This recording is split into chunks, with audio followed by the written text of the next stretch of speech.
आज का हमारा जो टॉपिक है साइंटिफिक नोटेशन, ये बहुत ही इम्पॉर्टेंट टॉपिक है मैथमेटिक्स में और फिजिक्स में।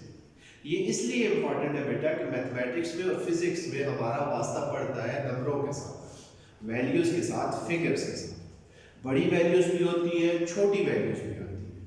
और जब इन बड़ी वैल्यूज़ को या छोटी वैल्यूज़ को आपस में ऐड, सब्ट्रैक्ट, डिवाइड या मल्टीप्लाई करना पड़ता है तो हमें कुछ मसाइल का सामना करना पड़ता है। जैसे मैं आपके सामने दो नंबर्स लिखता हूँ, दो वैल्यूज लिखता हूँ, तो मैं आपसे कहूँगा कि आप इनको मल्टीप्लाई करें, ठीक है। जैसे ये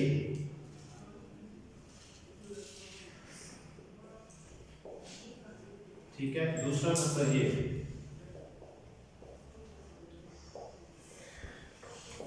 अब अगर ये सिंपल मल्टीप्लिकेशन है, मैं आपसे कहूंगा कि 5 मिनट में इस क्वेश्चन को सॉल्व करो, तो आप कभी भी इतने टाइम के दौरान इस क्वेश्चन को सॉल्व नहीं कर सकोगे। तो पहला जो मसला हमें पेश आता है वो आता है टाइम कि इस सवाल को हल करते हुए हमारा बहुत सारा टाइम खर्च हो जाता है।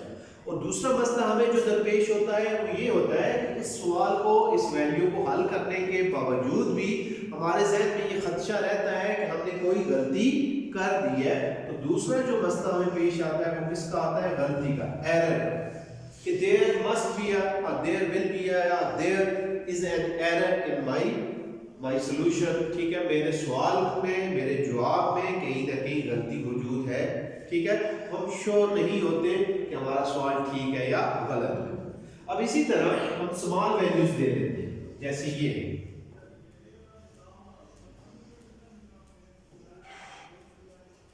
इसको डिवाइड कर देते हैं दूसरे नंबर से।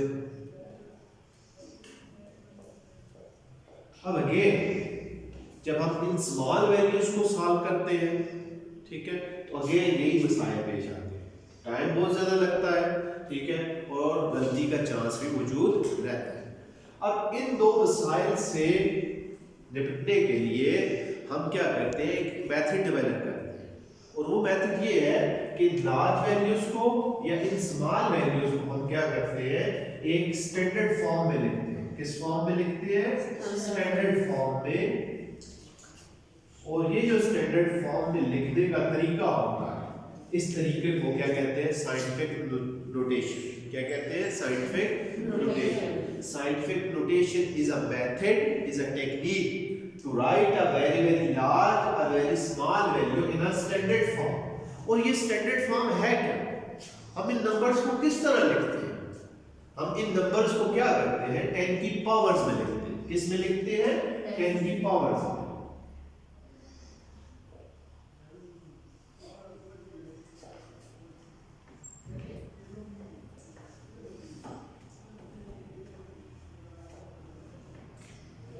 ठीक है जी, हम इन नंबरों को, चाहे बड़ी वैल्यू हो चाहे छोटी वैल्यू हो, किसकी पावर में लिखते हैं? 10 की पावर में लिखते हैं। और ये जो लिखने का तरीका होता है, ये लिखने की जो टेक्निक है, ये क्या कहलाती है? Scientific notation.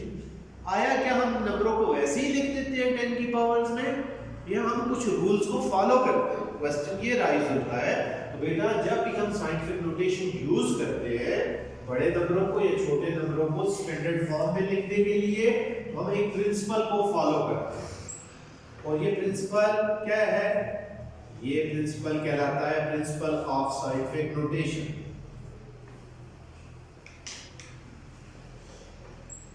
और ये उस प्रिंसिपल की स्टेटमेंट है।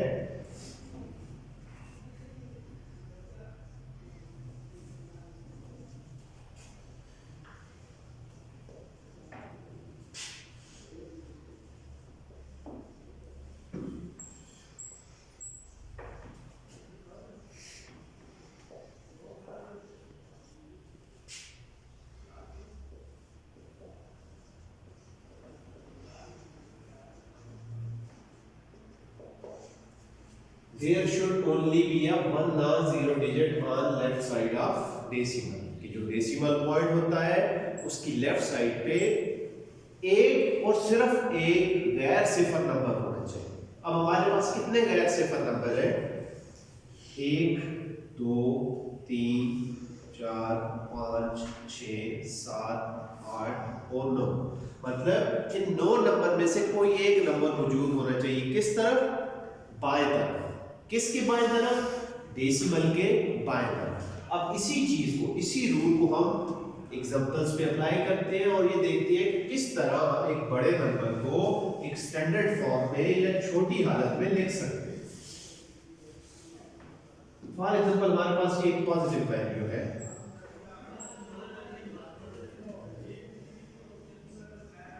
ठीक है जी। अब पहली बात तो ये है कि इसमें हमें डेसिमल नजर नहीं आ रहा, तो बेटा काउंटिंग या गिनती जो होती है बाएं तरफ से दाएं तरफ लिखी जाती है। तो दाएं तरफ आपके पास जो वैल्यू है उसका जो लास्ट डिजिट है उसके बाद डेसिमल छुपा होता है, आप उसको सामने ला सकते हो और उसके बाद नंबर ऑफ जीरोस जितने मर्जी है डालो, उनकी कोई हैसियत नहीं। अब हमें जाहिर सी बात है कि डेसिमल नजर आ गया है और इस डेसिमल को हमने किधर शिफ्ट करना होता है पॉजिटिव वैल्यू में? From right to left. हमने इसको किधर से किधर शिफ्ट करना है? राइट से लेफ्ट साइड की तरफ हमने इसे शिफ्ट करना है। और हमेशा याद रखें जब भी आप डेसिमल पॉइंट को किसी भी वैल्यू में राइट से लेफ्ट शिफ्ट करते हैं, राइट से लेफ्ट शिफ्ट करते हैं, तो जो 10 की पावर होती है वो हमेशा क्या होती है? पॉजिटिव होती है। 10 की पावर क्या होती है? पॉजिटिव होती है।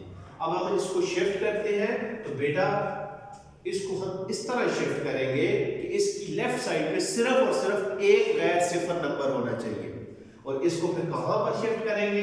हम इसको 6 के बाद शिफ्ट। कैसे? हम इस नंबर को यूं लिख सकते हैं 6.30 into 10 raised to power, plus का साइन डाला नहीं जाता 10 की पावर। और 10 की पावर कितने होगी?